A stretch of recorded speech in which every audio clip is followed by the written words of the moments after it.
ഭർത്താവ് ഡിവോഴ്സിനായി ഫാമിലി കോടതിയെ സമീപിക്കുകയും കോടതി ഡിവോഴ്സ് അനുവദിക്കുകയും ചെയ്തു.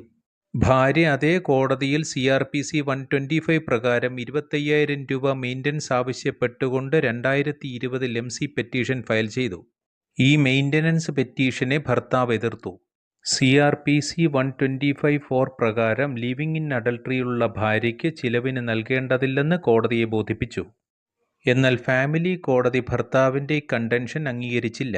ഭാര്യയ്ക്ക് മാസം 7,500 രൂപ വീതം മെയിൻ്റനൻസ് നൽകണമെന്ന് ഉത്തരവായി. ഭർത്താവ് ഈ വിഷയത്തിൽ ഹൈക്കോടതിയിൽ റിവിഷൻ പെറ്റീഷൻ ഫയൽ ചെയ്തു. അഡൾട്ടറിയിൽ ജീവിക്കുന്ന ഒരു ഭാര്യയ്ക്ക് മെയിൻ്റനൻസ് ലഭിക്കാൻ അർഹതയില്ല. കോടതി ഭർത്താവ് സമർപ്പിച്ച മെഡിക്കലും കൗൺസിലിംഗ് റെക്കോർഡ്സും പരിഗണിക്കുകയുണ്ടായി. ഭാര്യയെ ട്രീറ്റ് ചെയ്ത സൈക്കോളജിസ്റ്റിനെ എക്സാമിൻ ചെയ്തതിൽ ഭാര്യയുടെ എക്സ്ട്രാ മാരിറ്റൽ റിലേഷൻഷിപ്പുമായി ബന്ധപ്പെട്ട പല എൻട്രികളും ഫയലിൽ രേഖപ്പെടുത്തിയിട്ടുള്ളതായി ബോധ്യപ്പെട്ടു. സൈക്കാട്രിസ്റ്റിൻ്റെ റെക്കോർഡിലും 1 വർഷമായി ഭാര്യയ്ക്ക് ഒരു അഫെയർ ഉണ്ടെന്നും അതിന് വിവാഹബന്ധത്തേക്കാൾ ഭാര്യ വില കൽപ്പിക്കുന്നുണ്ടെന്നും വ്യക്തമായിരുന്നു. ഡോക്ടർ പേഴ്സണലായി നോട്ട് ചെയ്തതും ഭാര്യയ്ക്ക് എക്സ്ട്രാ മാരിറ്റൽ റിലേഷൻ ഉണ്ടെന്ന് തന്നെയാണ്.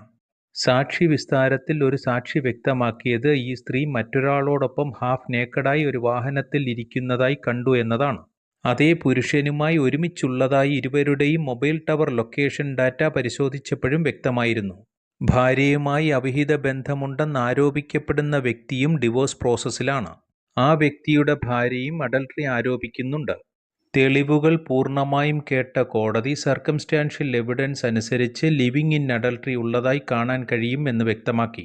ഭർത്താവിനെതിരെ 498A കേസ് ഫയൽ ചെയ്യുകയും അത് ഫാൾസ് ആണെന്ന് കണ്ട് പോലീസ് തന്നെ തള്ളിക്കളയുകയുമുണ്ടായി. ഇതും ഭർത്താവിന് അനുകൂലമായി.